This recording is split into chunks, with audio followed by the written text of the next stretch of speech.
Hello, hello, hello, everybody. It is time to dive into our next chapter of Blood of Elves, Chapter 4, in our Witcher Book Club saga.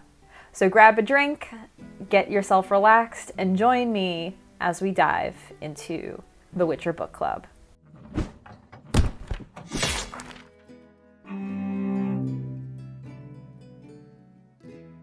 As always, there will be spoilers ahead for the books, for things predicted in the show, so watch with caution if you're not a fan of spoilers. So Chapter 4 opens on the road as Triss, Ciri, and Geralt are traveling from Kaer Morhen down south across the continent. As they did say, well, Triss was only going to stay till spring, and we do know that Ciri was going to eventually go to a schooling of sorts. She is going to the Temple of Meletele to kind of have a normal, quote-unquote, normal childhood. One of the conditions that Triss had, and something that Geralt was already kind of planning to do, was to get Ciri acquainted with other children of her age and not just have her hermited up in Kaer Morhen. She stayed there for a while. Now that spring has come, they are traveling down. Right now they're traveling not far from Ardcarrick in Cadwyn. So this is King Henselt territory. If you look at a map of the continent, Kaer Morhen is very northeast, and the closest, I guess, big region would be Cadwyn. So they're well on their way. Except one little problem arises. Triss gets ill. And I mean very ill. She gets really sick during their travels. And the kicker is she can't take any potions or elixirs because she's allergic. Yes, a sorceress allergic to potions and elixirs and things that generally sorceresses like to use. They can't really do much as far as ailments go right now besides natural remedies.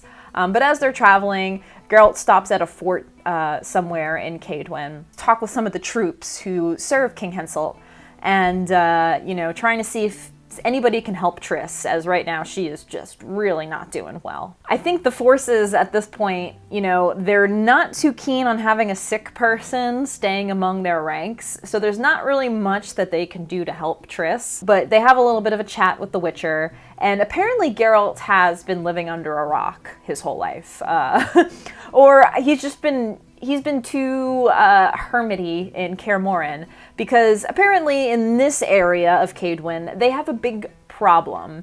They have a Scoia'tael problem, and Geralt has never even heard of the Scoia'tael. So this is where we get a little bit of a lore dump on who the Scoia'tael are, and if you know me, outside of these videos, you know that I am a huge Scoia'tael fangirl. I am pro Scoia'tael all the way. Let's go. Pro-elf. So we learn a little bit more about the struggles that are happening between the Scoia'tael and these human forces. Basically, the Scoia'tael are a group of non-humans, mostly led by elves, but there are dwarves and gnomes and halflings that also serve in Scoia'tael commandos. But they are basically looking to take back what is theirs. Humans to the sea, as they like to say. I like to call them terrorists in a way, because they kind of are. They're just like a rebel group that are harassing and attacking humans in their own. They have their own ideals about the world. The continent once belonged to the elves, and humans kind of came in and ruined everything. And so the Scoia'tael are very radical in their beliefs that humans are disgusting and they shouldn't be taking everything over, and we need to defend our elven, brothers and sisters and our, non-humans. There's more to it than that, and we get a little bit more, we learn more about the Scoia'tael later on as well. We get intro to this, and, Geralt, Triss, and Ciri eventually take their leave, and they come across a caravan. And this particular caravan has an old friend of Geralt's, Yarpen Zigrin, the dwarf. I love Yarpen Zigrin so much. He's a fun character. And again, if you've read the short stories, this kind of references back to Yarpen Zigrin, who we met in Rare Species That's what the episode is called in The Witcher Netflix, right? What is the short story in, oh my gosh, I have to now go look it up, where they fight the gold, or they hunt for a gold dragon. So again, it's a nice little nod to the short stories, and all of the short stories have some sort of important reference to the saga, and that's where Yarp and Zigrin had met Geralt. So they're good friends, and Yarpen's like, yeah, you can travel with us. They decide to ride with this caravan. The only thing is that it is, technically it is also a caravan of the king, of the crown, King Henselt. So Geralt meets with the one who's running it, Vilferd Wink, and eventually they agree to travel together, but Geralt's like, yeah, I'm not serving the crown or anything. We'll just travel for a bit together and look after Triss, as she's very ill. So they get to catch up with Yarpen a little bit. Ciri gets to meet Yarp and Zigrin for the first time. They have some really good dialogue, actually. I really enjoyed reading the dialogue between Yarpen and Ciri because, Yarpen's he's a bit more crass, and I think Ciri really likes that as they're talking. They realize more and more that there are a lot of similarities between the two of them. Even though he's a dwarf and she's just a young human girl, they have a bit of a rough past. They both have things that they're interested in that are the same, and they have a lot of bonds despite being different. And that's very important for later on, because we learn a lot in this chapter that there are racial tensions between elves, dwarves, humans, and that's very clear. But Ciri is getting a very different picture of that, because she realizes that, why is this all the way it is? Because I'm looking at Yarpen, and we're getting along, and we have so much in common. We eat from the same food. We feel the same feelings. So it's like a very good moving moment as she gets to interact more with this dwarf. Triss is still very sick during most of this. There's actually a moment in this chapter where Triss is getting delusional in her sickness, and she begins holding Geralt and touching Geralt more, and Ciri even begins to notice this. Sapkowski notes this in Ciri's head, that Ciri feels that Triss is getting a little too close to Geralt. She doesn't like it. And Triss is like, I wish we could have what we had. I'm so envious of Yennefer. And Geralt dismisses Ciri. He's like, get out! Get out! And Triss, not in front of Ciri. So once again, Geralt's being as protective as he can over Ciri and doesn't want her to hear these kinds of conversations, and is being, very fatherly over her. There's one thing that Yarpen says after this as well that I thought was really hilarious. This is how I interpreted it. So after, Triss and Geralt have their little moment, and then Ciri leaves the caravan, Yarpen was kind of eavesdropping on this conversation. And he says, "Never make the same mistake, little Witcher girl," he murmured, indicating the wagon with his eyes. "If someone shows you compassion, sympathy, and dedication, if they surprise you with integrity of character, value it, but don't mistake it for something else." Basically what he's saying here is, don't be a simp. In 2021 terms, Yarpen is saying, don't be a simp. If somebody is being nice to you, don't mistake it that, that means that they're into you. Because basically Triss is being a simp at this moment. I'm sorry if you cringed at that. But it is kind of that. Yarpen is saying, Triss and Geralt was showing all this love and compassion to Triss, and Triss was very much, we saw in the earlier chapters, she's seeing it as something else. And Geralt keeps having to tell her, Triss, calm down. I literally told you that I'm in love with Yennefer. And it just reminds me of those moments that you see where somebody's really into a person and it's not reciprocated. And just because somebody is nice to you and shows you a lot of love doesn't mean you need to fall in love with them. There's a lot of talk in this chapter of, again, neutrality, who's right and who's wrong. And this time it's talking about the Scoia'tael, the squirrels. Ciri is really questioning this. She's hearing little bits and pieces. She's almost 13 years old at this point, and she's hearing these little bits and pieces of the current political climate of the world. And she's trying to figure it out for herself. So she asks Yarpen, who's right, the squirrels or you? Geralt wants to be neutral. You serve King Henselt, even though you're a dwarf. And the knight in the fort shouted that everyone's our enemy and that everyone's gotta be everyone, even the children. Why, Yarpen? Who's right? I don't know, said the dwarf with some effort. I'm not omniscient. I'm doing what I think is right. The squirrels have taken up their weapons and gone into the woods. Humans to the sea, they're shouting, not realizing that their catchy slogan was fed to them by Nilfgaardian emissaries. Not understanding that slogan is not aimed at them, but plainly at humans. That it's meant to ignite human hatred, not fire young elves into battle. I understood. That's why I consider the Scoia'tael's actions criminally stupid. What to do? Maybe in a few years' time I'll be called a traitor who sold out, and they'll be heroes. Our history, the history of our world, has seen events turn out like that. He fell silent, ruffled his beard. Ciri also remained silent. Ellerena, he muttered suddenly. If Ellerena was a hero, if what she did was heroism, then that's just too bad. Let them call me a traitor and a coward, because I, Yarpen Zegrin, coward, traitor, and renegade, state that we should not kill each other. I state that we ought to live in such a way that we don't later have to ask anyone for forgiveness. The heroic Ellerena, she had to ask. Forgive me, she begged. Forgive me. To hell with that. It's better to die than to live in the knowledge that you've done something that needs forgiveness. So Ellerena is referenced here. We don't really know who that is.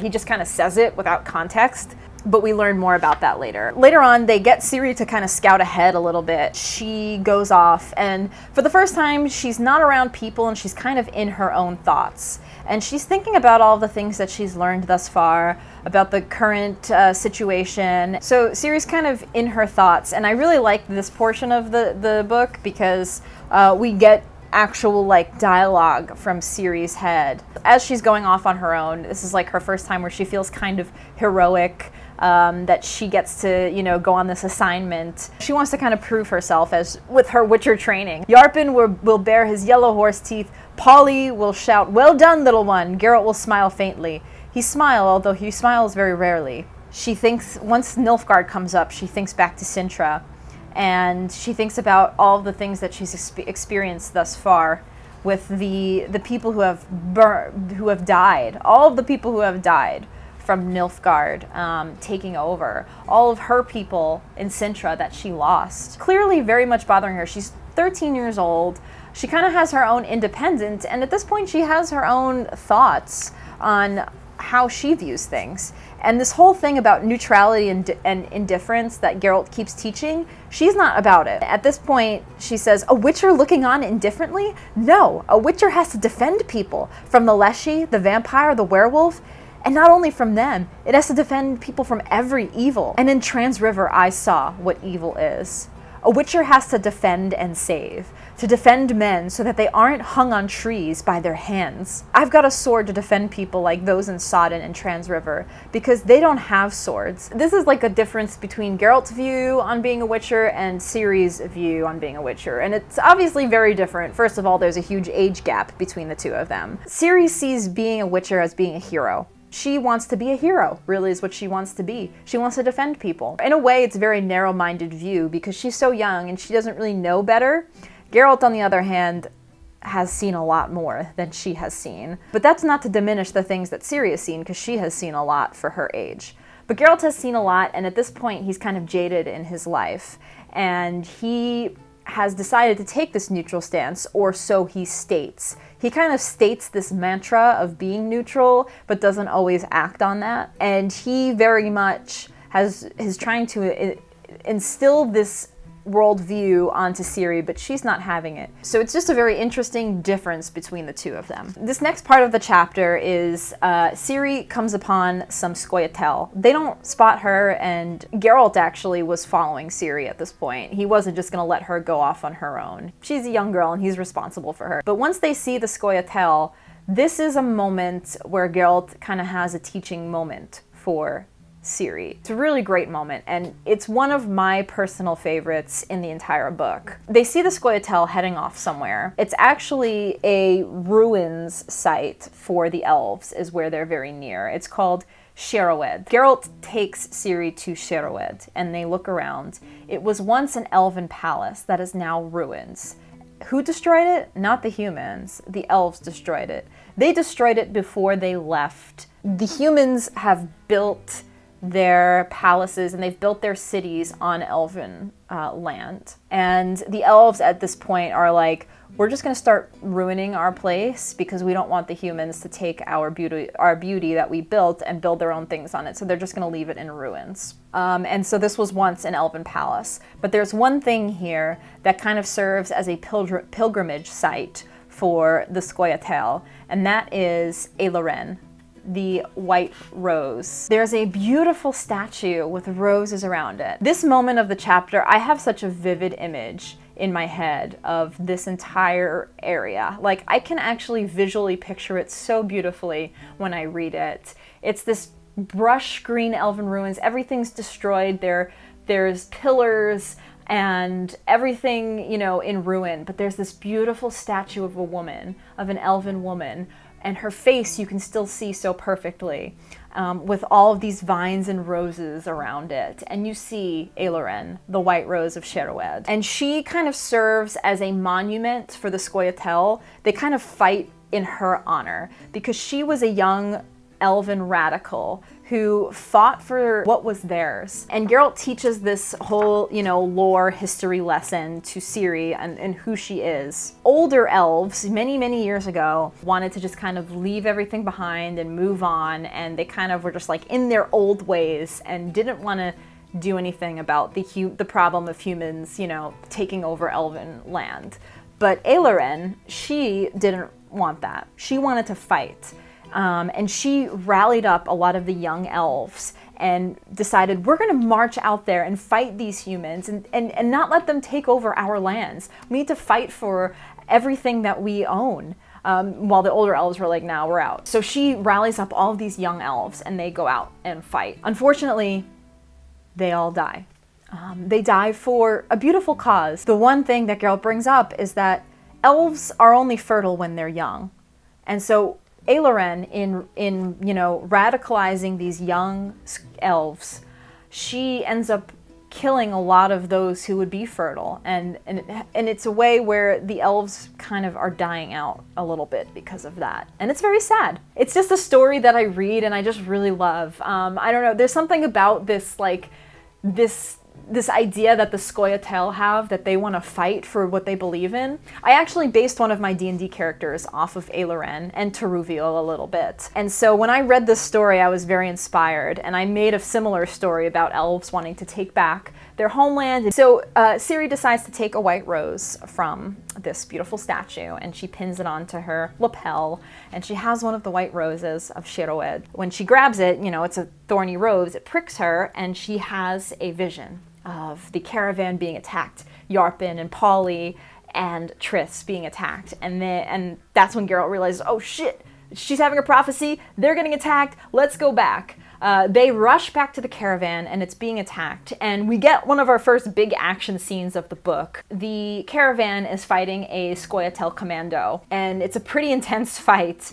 Triss ends up hurting herself. She hits her head and her head is bleeding a little bit.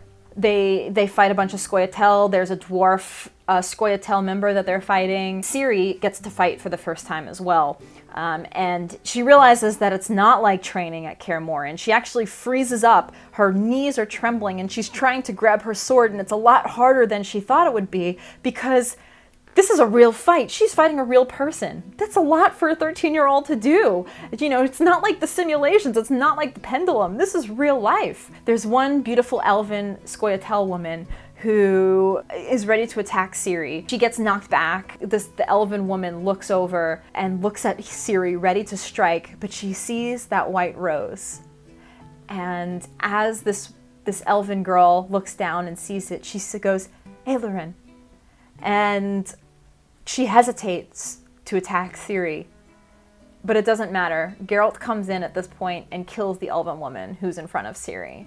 And as she's fighting for her last breath, she says it again in a kind of battle cry, Eilerin! And she dies. And it's, oh gosh, this scene is so good. It gets me like emotional in a way because this young Scoia'tael girl is ready to strike, but she hesitates because she sees that white rose on Ciri, and it doesn't matter, and Geralt comes in and kills her because he's defending Ciri, obviously, but it's like one of those moments where he has to do what he has to do. He doesn't want to kill this elven girl, but he does it, and it's just so tragic. And after this skirmish, there's a lot of carnage. Holly dies from this, and there's a lot of carnage. Triss, Ciri, and Geralt make it out okay. Yarpen makes it out okay. We learn that this entire thing was a setup. It was a way to test Yarpen's loyalty to the crown, which, if you think about it, that's kind of messed up, you know? They were unsure if Yarpen, I guess they were unsure if he was actually like a Scoia'tael in disguise, and so they were like, let's give him a test. Let's have him do this caravan escort of not so important goods, putting him and all of his friends and people that he works with at risk, losing lives because of it.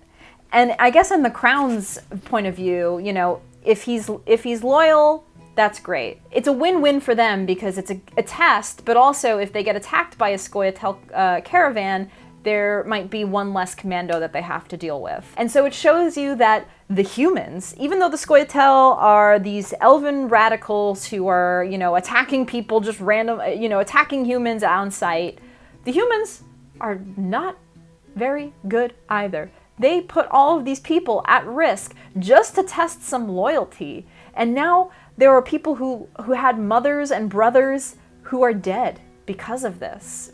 So that's what Yarpen realizes as he's looking over all this carnage. It was all because of these humans. The final moments of the chapter, Geralt puts his arms around Ciri. Slowly he unpinned the white rose, now spattered with dark stains, from her jerkin, and without a word, threw it on the young squirrel's body, the young girl that he killed.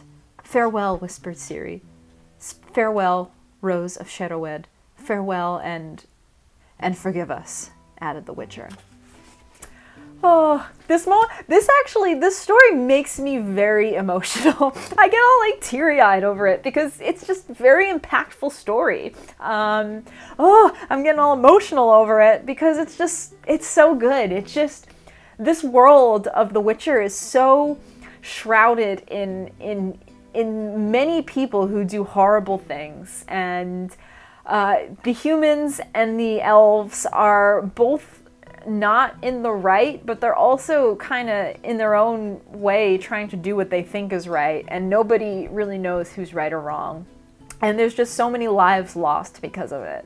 This young elven girl, you know, she was so pretty, and she was just trying to do what she thought was right. She had to lose her life, and Geralt had to be the one to do it, and he feels guilt about it. So that's everything for chapter 4. Obviously, you know, it's one of my personal favorites. And now let's quickly talk about what we might see in season 2 of The Witcher Netflix that might be in the short story. So personally, I don't really know what we might see. I don't know if we're gonna have this whole caravan travel where Triss gets sick. I have no idea. They haven't really hinted to that. And I think that the show is gonna take a little bit of a different route after Kaer Morhen, because there's a lot that they have to pack into only 8 episodes. And, you know, first of all, they got to capture Geralt and Ciri's story, but they also are going to be capturing Yennefer's story. We have no idea what's going on with Yennefer right now. The show kind of adds their own flavor based on what's not really written in the book. There's a lot that they got to pack in. I don't know if this whole caravan trip is really going to be in the show. I hope it is. I hope we get to see some of Sherowed. I know that there will be a lot of elven play in season 2. There's going to be Francesca Findabair, there's going to be Filavandro, and I think that there's going to be some areas of Dol Blethana, but I don't know if we're going to get this whole story of Sherowed and Eilaren. I hope we do, and I don't know if Yarpen Zigrin is confirmed for season 2 or not. I haven't really looked that much into it. I thought Yarpen in season 1 was awesome, and I hope we see more of him in season 2. Absolutely loved Jeremy Crawford, the actor who played Yarpen Zigrin. So I hope we get a little more Yarpen in season 2, but I haven't really looked too much into it, so I'm not quite sure. I think there's a really good life lesson for Ciri in this story, and I really want to see more of that Geralt parenting Ciri. So that's something that I'm really hoping we get to see more of in season 2 as well. All right, so I talked a lot about this chapter, so I'm going to go ahead and call it there. Thank you so much, everybody, for hanging out with me and listening to me get all gushy and emotional over this really great story in Chapter 4 of Blood of Elves.